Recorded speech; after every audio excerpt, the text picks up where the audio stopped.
या महानगरपालिकेच्या निवडणुकीमध्ये आजकालचे नेते ज्या प्रकारे कपडे बदलावे तशा प्रकारे पक्ष बदलत आहेत. काल वेगळाच पक्ष, आज वेगळाच पक्ष आणि उद्या वेगळाच पक्ष. ज्याला निवडणुकीमध्ये पराभवाची भीती वाटते तो पक्ष बदलतो. बरं, मग तुम्ही या ताकदवान पक्षाविरुद्ध कसं काय लढणार? की पिंपळे गुरुचं राजकारण हे ग्राउंड लेवलला चालतं. बरं, मला तुमचा पुढचा प्रश्न असा आहे की तुम्ही म्हटलं की तुमची राजकारणातली पहिली पिढी आहे. तानाजी जवळकर हा माणूस, मंडळाचं काम करणारा माणूस, राजकारणाकडे कसा काय वळाला? आमदार शंकर जगताप यांची थेरी अशी आहे की भारतीय जनता पार्टीची उमेदवारी देतो म्हणून एक पिंपळे गुरु गावठाण हा भाग आहे आणि दुसरा सुदर्शन नगर, वैदवस्ती, काशीद पार्क हा भाग आहे. मग ह्या भागातल्या उमेदवारांना तुम्ही काम करा आणि त्याच्यानंतर भारतीय जनता पार्टीचं काम करा असं करून त्यांना खूप काम करायला लावलं आणि त्यातल्या एकाला उमेदवारी दिली नाही. माझ्या मित्राचा मला फोन आला की वडिलांची तब्येत बिघडली. मी त्या ठिकाणी गेलो. त्या ठिकाणी ॲम्ब्युलन्स यायला एवढा वेळ झाला, त्यांचं त्या ठिकाणी जीव गेला. त्या दिवसापासून मी ठरवलं की आपल्या भागात एक ॲम्ब्युलन्सची खूप मोठी गरज आहे. संघर्षाच्या काळामध्ये तुमच्या राष्ट्रवादी काँग्रेसमध्येच असणारा तुमचा एक जीवलग मित्र आज भाजपमध्ये गेला आहे आणि तुमच्या विरोधात आता उभा आहे की तुम्ही देखील समाजकार्यामध्ये आहात. तुम्ही मागच्या 10-12 वर्षामध्ये काय काय कामं केलीत?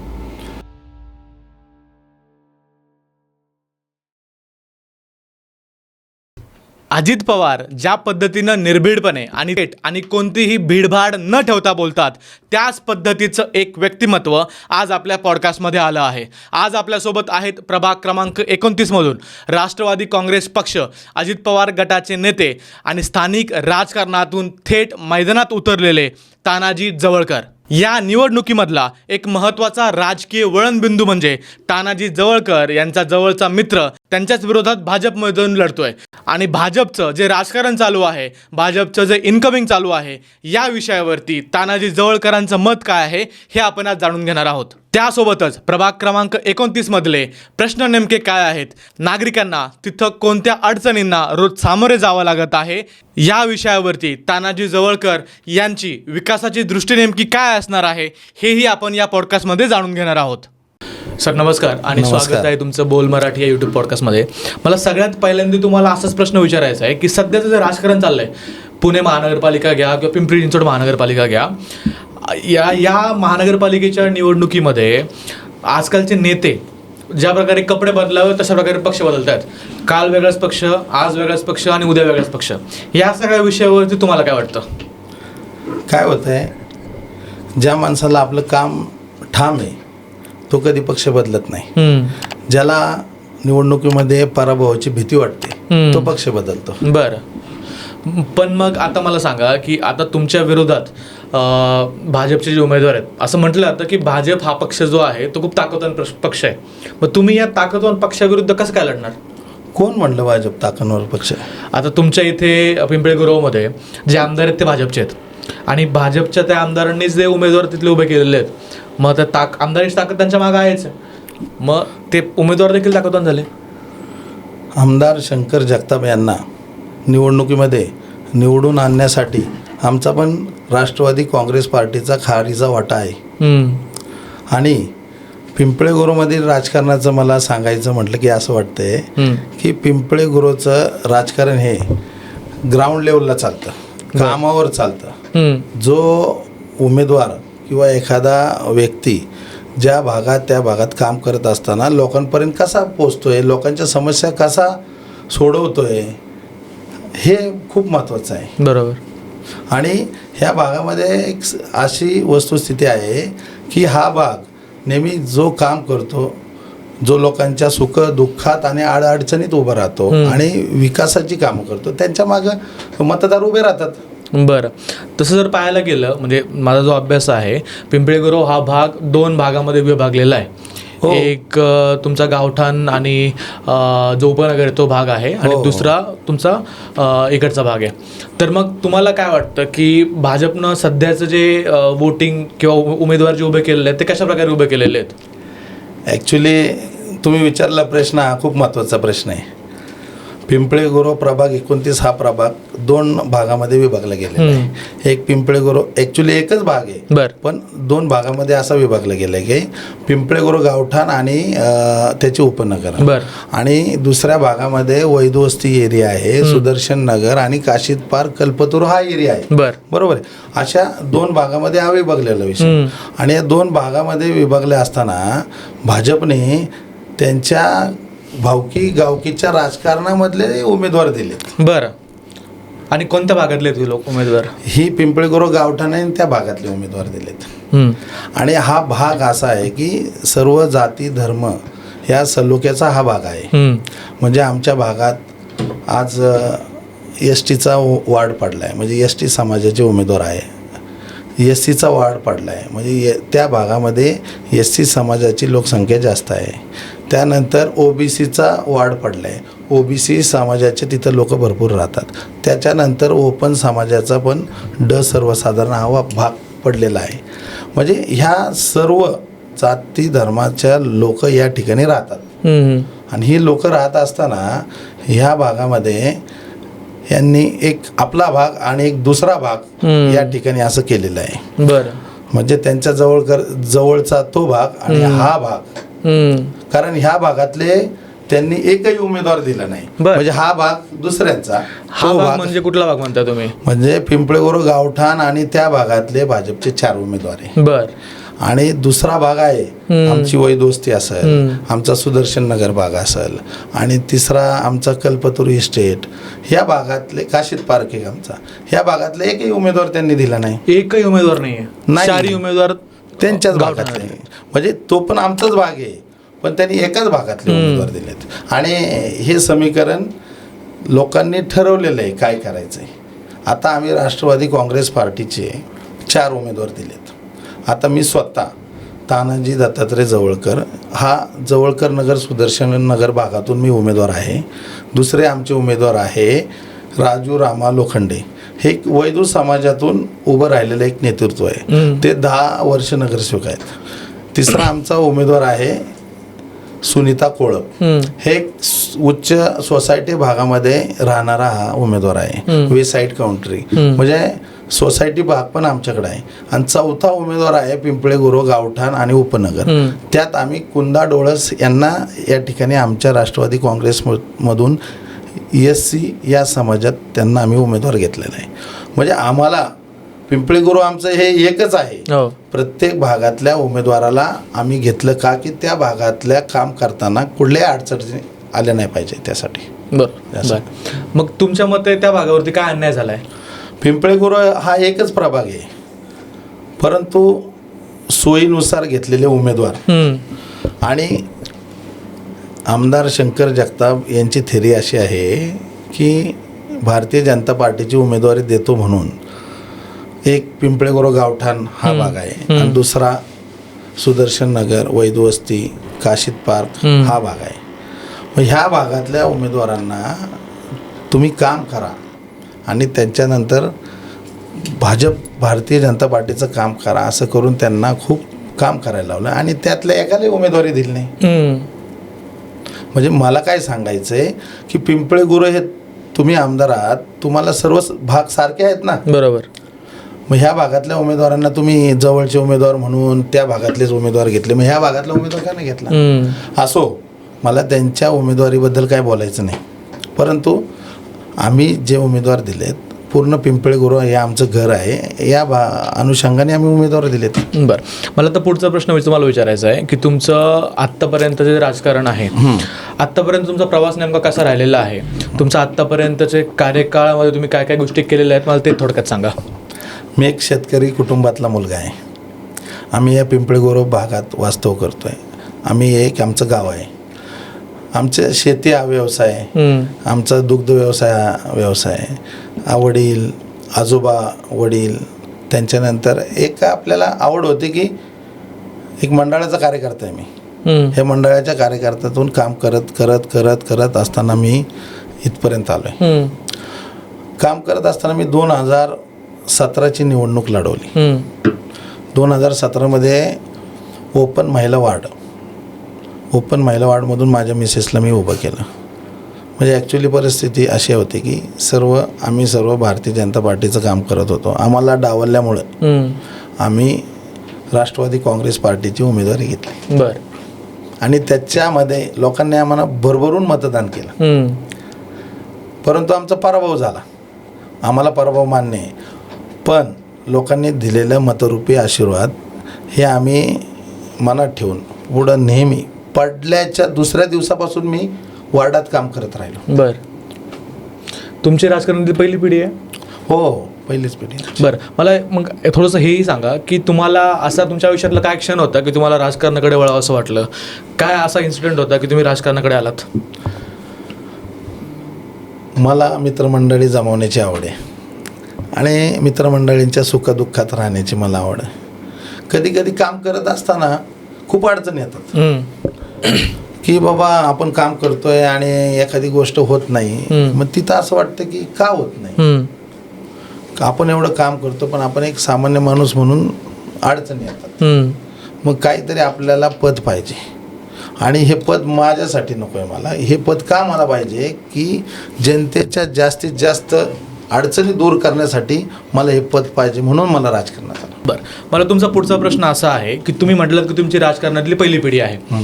तानाजी जवळकर हा माणूस, मंडळाचं काम करणारा माणूस, राजकारणाकडे कसा काय वळाला?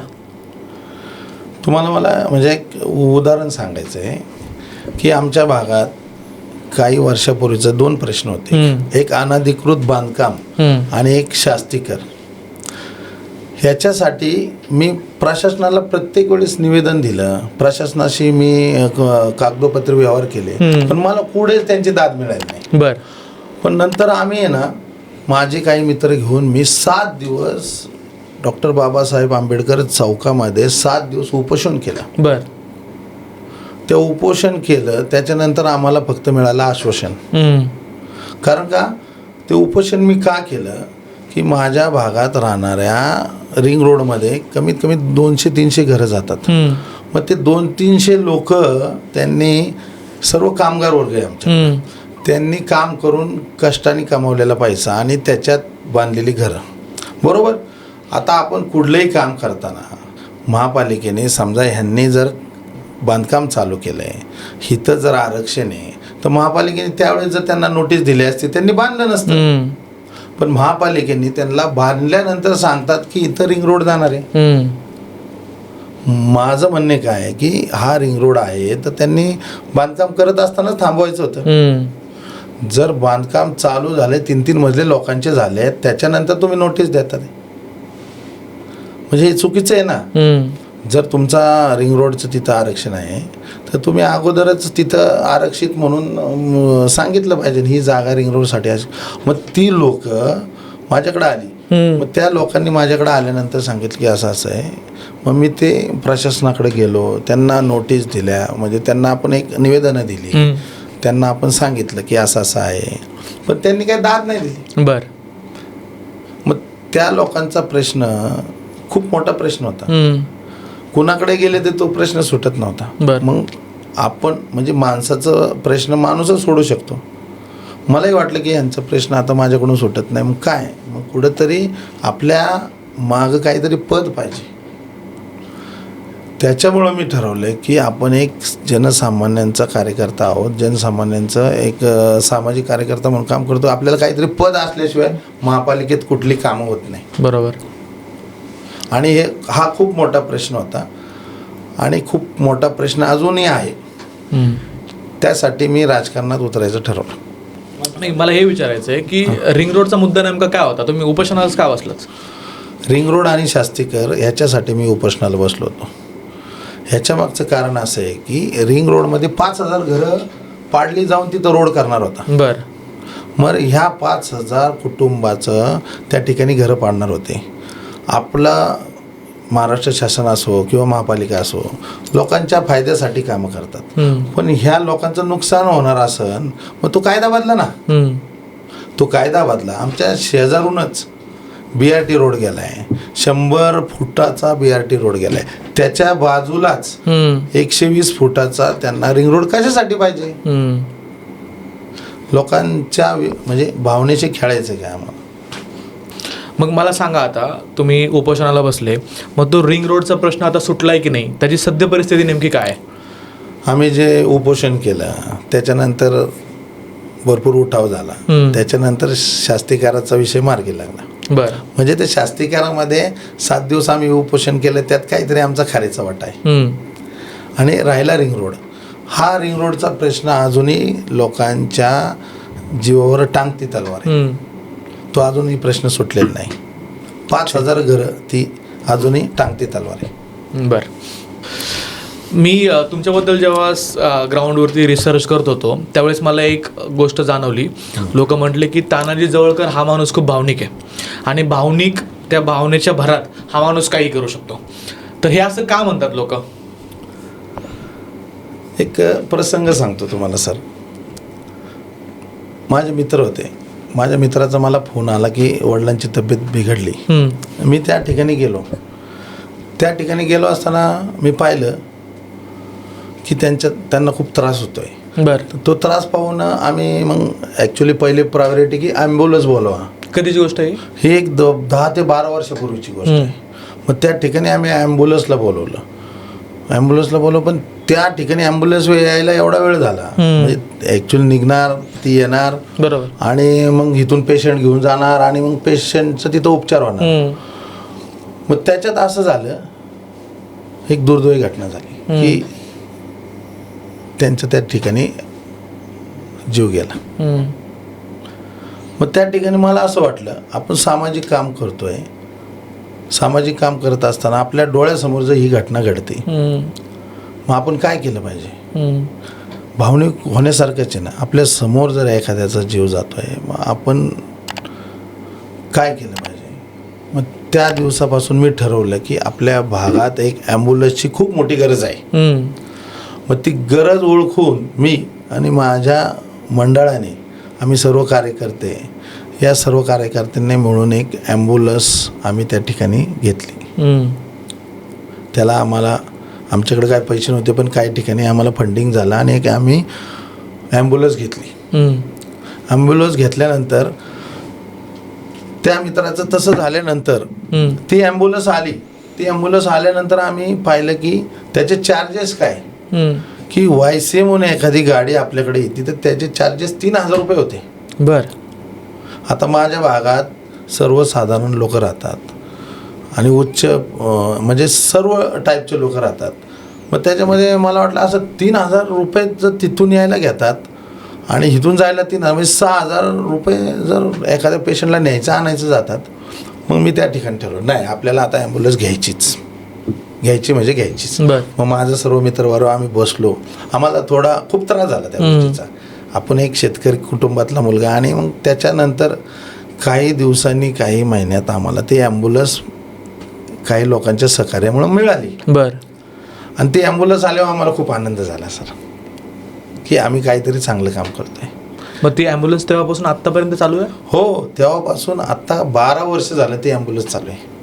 बरं.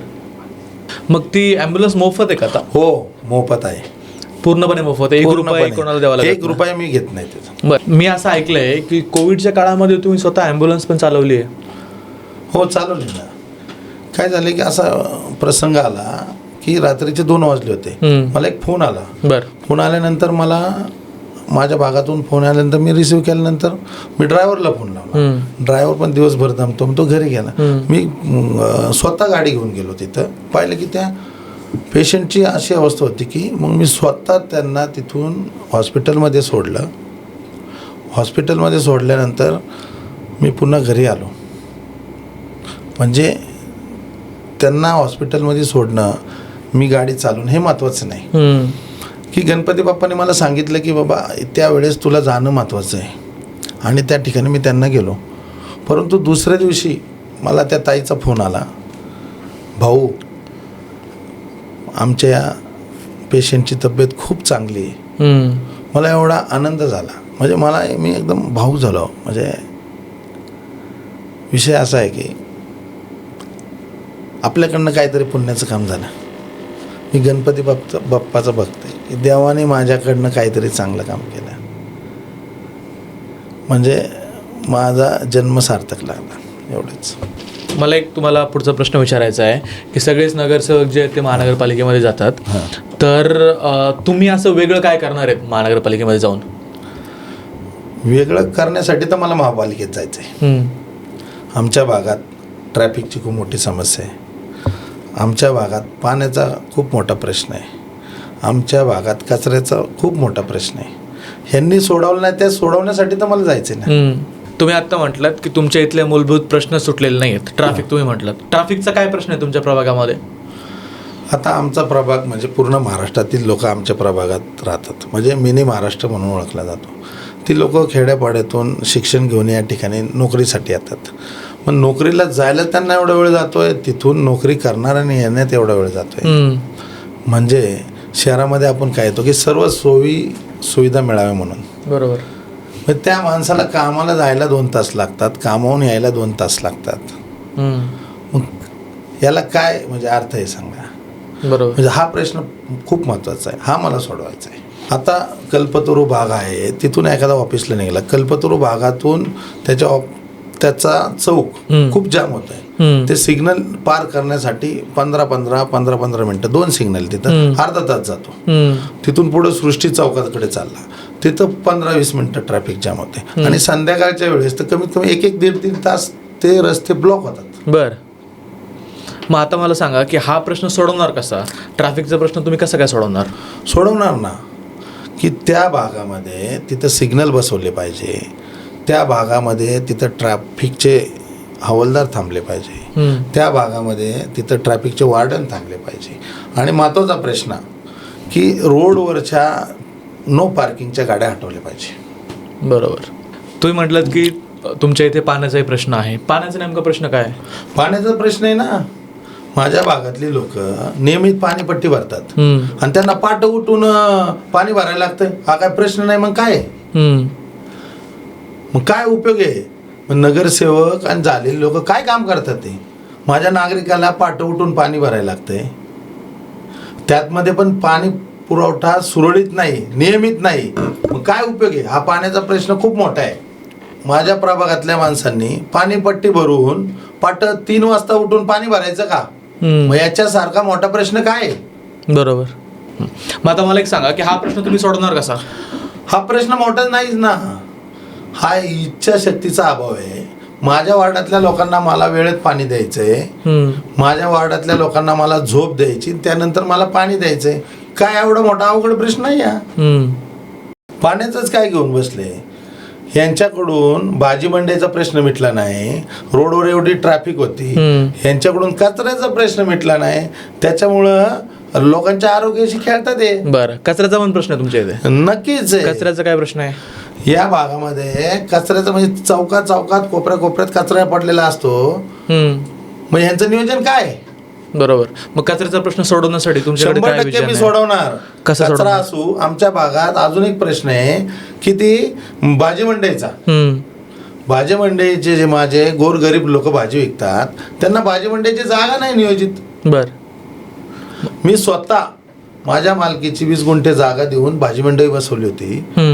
काय हे भाजीवाल्यांना आजही विचारा. मग आता तिथं भाजीवाले बसतात? तिथं भाजीवाले बसत नाही, कारण का काही लोकांनी त्यांना फूस लावली, त्याच्यामुळे परत ते रस्त्यावर येते. त्यांना जर चांगली जागा मिळाली तर ते नक्कीच भाजी मंडईमध्ये बसतील. आणि त्या ठिकाणी त्या रस्त्यावर होणारी रहदारी ट्रॅफिकचा मुद्दा आपोआप सुटेल. बरोबर. मला एक सांगा की मग कचऱ्याचा प्रश्न तुम्ही कसा सोडवणार? आता कचऱ्याच्या गाड्या जातात तिथे, त्या कचऱ्याच्या गाड्यामध्ये जर GPS बसवले, त्या कॉलनीमध्ये त्या भागामध्ये ती गाडी गेली, मग तिथे कचरा पडणारच नाही. बरोबर. आणि त्यामध्ये समजा तिथं कामगारांचा काय अभाव असेल, तिथं कामगार वाढवून घेतले आणि तिथं जे जनजागृती ती केली तर कचऱ्याचा प्रश्न 0 होईल. बरोबर. तर मला लक्षात आलं की तुमच्या प्रभागामध्ये पाण्याचा प्रश्न आहे, कचऱ्याचा प्रश्न आहे, बाजारपेठेचाही तुम्ही म्हणतायत की प्रश्न आहेच आहे. मला थोडंसं हे समजून सांगा की तुम्ही देखील समाजकार्यामध्ये आहात. तुम्ही मागच्या 10-12 वर्षामध्ये काय काय कामं केलीत? माझ्याकडं कुठलंही पद नसताना मी जे प्रशासनाची कामं आहे ते नक्कीच सोडवण्याचा प्रयत्न केला. त्याच्या व्यतिरिक्त माझ्या भागातील महिलांसाठी त्यांच्या हाताला काहीतरी रोजगार मिळावा म्हणून मी त्यांच्यासाठी शिवण क्लास, आरीवर्क क्लास किंवा अजून महिलांसाठी क्लासेस, मोफत क्लासेस चालू केले. त्याच्यातून त्यांच्या कुटुंबासाठी काहीतरी हातभार लागावा हे माझं ध्येय होतं आणि नक्कीच त्यातून ते माझं ध्येय साध्य झालेलं आहे. बरं. माझ्या भागात ज्येष्ठ नागरिक भरपूर आहेत, त्यांच्यासाठी मी त्या ठिकाणी त्यांना एक विरंगुळा केंद्र तयार करून दिलं. मग त्यांच्या आरोग्याची काळजी म्हणून मी त्यांना म्हणजे दरवर्षी की मोफत ॲक्युप्रेशर थेरपी शिबिर आयोजित करतो की त्याच्यामध्ये त्यांना काय होतं आहे की त्यांचे म्हणजे ज्येष्ठ नागरिकांचा सर्वात मोठा प्रश्न आहे की त्यांचे गुडघे दुखणं, कंबर दुखणं, ह्यासाठी त्यांच्या मसलला आराम मिळावा म्हणून ते मोफत ॲक्युप्रेशर थेरपीचं मी दरवर्षी नियोजन करतो. मग त्या ज्येष्ठ नागरिकांना कोरोना काळात मी स्वतः या ठिकाणी गाडी करून त्यांचं ते कोवॅक्सिन, कोविशिल्ड हे जे इंजेक्शन होतं मी त्यांना घेऊन गेलो आणि त्यांना परत घरी आणून सोडलं, कारण ते माझे वडीलधारी आहेत. बरोबर. तर माझ्या लक्षात आलं की तुम्ही ज्येष्ठ नागरिकांसाठी केलेलं आहे, महिलांसाठी तुमचं विजन आहे. मला सांगा, तुम्ही तरुणांसाठी आत्तापर्यंत काय कामं केलीत? आजचा तरुण म्हणजे देशाचं भविष्य आहे. आजचं तुम्ही पाहत आहे की आज आपल्याला तरुणाला खेळायला कुठं ग्राउंड नाही. आजचा आपला तरुण किंवा लहान मुलगा मोबाईलमध्ये अडकलेला आहे. मग यांच्या शरीराची काळजी म्हणून किंवा यांच्यासाठी काहीतरी करावं म्हणून माझ्या स्वतःच्या जागेत मी एक टर्फ उभारले.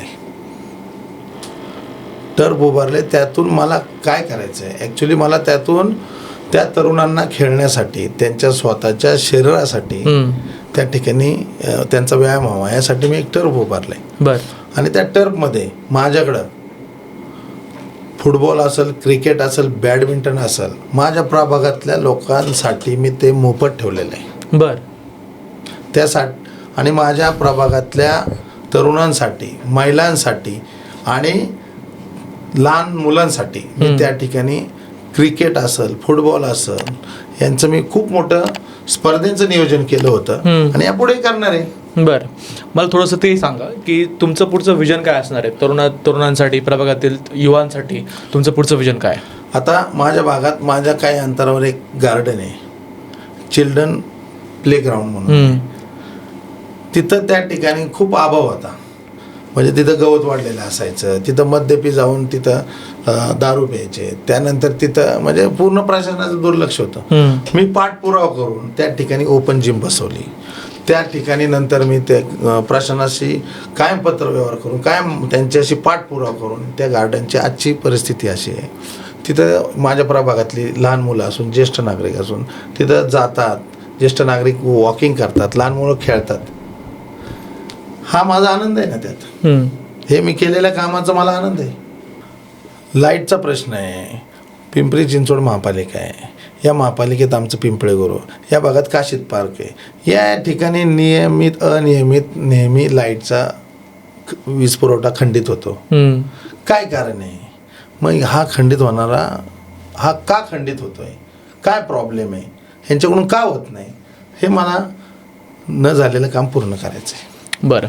मला शेवटचे काही 1-2 प्रश्न तुम्हाला विचारायचे आहेत. जर उद्या तुम्ही निवडून आलात तर पहिल्या 100 दिवसामध्ये कुठले 3 महिन्याचं मला तुम्ही सांगा विजन तुमचं काय असणार आहे? पहिल्या 3 महिन्यामध्ये कोणते प्रश्नाला तुम्ही हात घालणार आणि कोणते प्रश्न सगळ्यात पहिल्यांदा सोडवणार? माझा सगळ्यात प्रश्न पहिला आहे की माझ्या काही भागातले रस्ते हे अपूर्ण आहे, ते मी पूर्ण करणार. बरं. त्याच्यानंतर माझ्याकडं सर्वात मोठा प्रश्न आहे ट्रॅफिकचा, तो मी प्रश्न मार्गी लावणार. त्याच्यानंतर एक प्रश्न आहे की भाजी मंडईचा. माझ्या भागातले महाराष्ट्रातले या ठिकाणी आलेले सर्व भागातून आलेले सर्व आहे, त्यांना जे भाजी विकतात त्यांच्यासाठी एक ठिकाण मोकळं करून देणार आणि तिथं ते भाजी विकले पाहिजे, एकत्र भाजी तिथं मंडई चालू करून, म्हणजे त्या रस्त्याला पण ट्रॅफिकची समस्या कमी होईल. बरं. संघर्षाच्या काळातही तुम्ही तुमच्या एका मित्राच्या सोबत होते आणि तोच मित्र आज तुमच्या विरोधी पक्षात म्हणजे भाजपमध्ये जाऊन तुमच्या विरोधात उभा राहिला आहे, याच्यावरती काय सांगाल? कृष्णाजी भास्कर हे शत्रूसोबत आले आणि त्या शत्रूसोबत आल्यानंतर निर्णय घेऊन कुठेतरी लढाई करावी लागलीच ना. तसंच भाजप हा माझा राजकीय विरोधक आहे. कृष्णाजी भास्कर शत्रूबरोबर आले होते, मराठ्यांनी त्यांचा वध केला. मग या राजकीय लढाईतसुद्धा माझ्या गोरगरीब जनतेच्या पाठिंब्यावर आणि मी केलेल्या कामाच्या जोरावर ही लढाई मी नक्कीच जिंकणार. कारण का माझं नाव पण तानाजी आहे. मला एक शेवटचा प्रश्न तुम्हाला विचारायचा आहे की तुमच्या प्रभागातील जनता तुम्हाला आता पाहत असेल, लोक आता आपला पॉडकास्ट जो आहे तो यूट्यूबवरती जाईल, तुम्हाला पाहत असतील. तुम्हाला एक काय शेवटचा संदेश तुमच्या प्रभागातील जनतेसाठी द्यायचा आहे? माझ्या मायबाप जनतेला मला एवढंच सांगायचं आहे की ही लढाई परिवर्तनाची आहे. ही लढाई धनशक्ती विरुद्ध जनशक्तीची आहे. तुम्ही नगरसेवकाच्या दारात जाणारा तुम्हाला नगरसेवक नको आहे. नगरसेवक तुमच्या दारात आला पाहिजे. ते काम आता तानाजी जवळकर करेल.